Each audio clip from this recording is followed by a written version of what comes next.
Hi, I'm Daniel. I'm a sleep physician, and if you have insomnia, this channel is for you. This is a reply to a comment from Zed, who's concerned that he may have a fatal insomnia. We're going to talk about how not knowing is usually the worst part of any type of insomnia, and how understanding and learning can help you get past it. Hope you're doing really good, and welcome back if you're a subscriber, and welcome to you if you're new to the channel, of course. Now, I'm going to jump right in here, and as I often like to point out, nothing here is medical advice, but just me sharing my thoughts and advice, and you have to think about your situation and judge yourself if what I say is applicable to you. That said, let's jump right into this comment. This is a comment to Talking Insomnia number 4, where I talked to Gabriel from the UK who also had this concern. So I'm going to read parts of this comment. So for medical reference, I'm 24 years old. I'm currently on Klonopin and CBD gummies. I've been struggling with what I can assume is insomnia for a bit over 2 weeks now. I do sleep eventually and rarely stay awake for 24 plus hours, so I do get sleep. I think anxiety coupled with my awful sleep schedule is affecting my circadian rhythm, and this is the cause of all this crap, but I don't know what the problem is for sure, and that's driving me crazy. That is tried ZQL, Klonopin, and nothing's really helped, and I'm stumped, he said, and I'm afraid it's been a depressing few days. I'd be lying if I said I didn't have fears that I've developed this rare disease. My rational mind tells me that there's almost no way, but there's always that overpowering voice in my head saying, but what if you do have this? First of all, that really sorry to hear this, but thank you for the engagement. I hope what I share here is going to be helpful to you and anyone else that is tuning in. So there's two things I want to talk about. One is kind of the fatal insomnia thing, and then just more insomnia, like general insomnia things.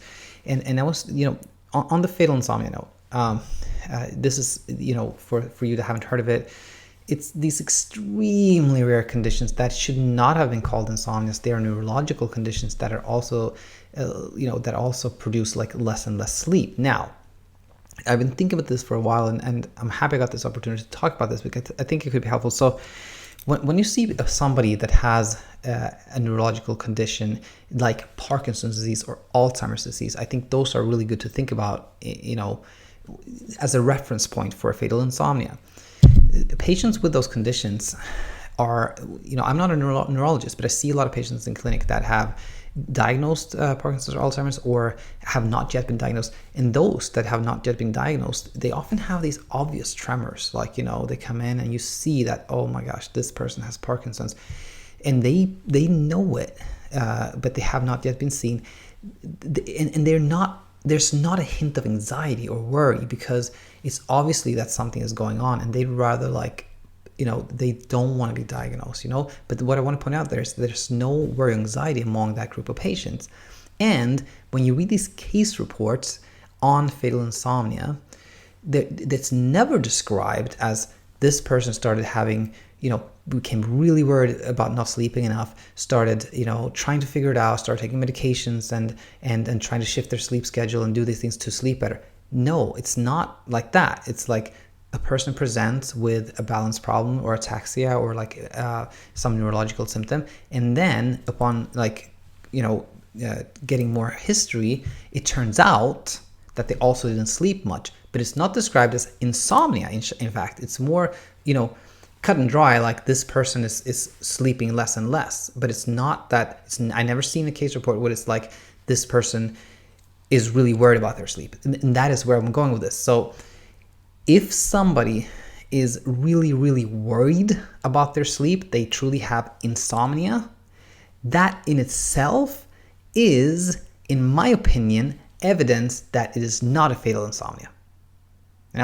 So if you're really worried about your sleep, I feel that is proof that it is not a fatal insomnia. So that's something I've thought about a lot that I really want to put out there.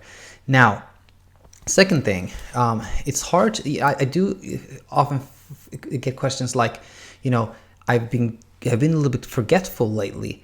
Could that be a first sign of a fatal insomnia, like a neurological condition? Or I tripped over something, Sometimes it's hard to judge, yourself So another thing I would think about is like, if somebody's truly concerned about this, then maybe ask somebody you trust, somebody that has good judgment, and tell them what you're concerned about and have them like read up on it, and they can be like your reference point. If you, of course, like if you don't, go to a doctor, that's obviously the right thing always, but that's another thing I thought about, like, getting an outside reference point. Now, moving on to like the what if question, like you said here, that what if, like not understanding what's going on, that is what's driving you crazy. And here's what I would want to say about that. That is typical for insomnia, meaning insomnia typically starts like this. Somebody is having no particular problem sleeping. For some reason, their schedule gets thrown off and they have like a sleepless night, and maybe that they don't react to that. Then they have a second sleepless night, and now they're like, that's off. I can't sleep. I got to do something about it. Let me go to sleep earlier. And that doesn't help. Then it's like, that didn't help. Now something must be really off. I'm going to try to take some melatonin. That didn't help either. Something is really off. I have to take melatonin, go to bed earlier, and turn everything dark and stop using electronics. That didn't help either. My point here is that what actually drives insomnia is the preoccupation with it, the attempt to solve it, and the attempts to try to figure out why you have insomnia. All these thoughts, like you said, your brain is like saying what if, etc. It is because your brain is identifying not sleeping as a threat. It's like, this is a problem, this is a threat to me, I've got to figure it out.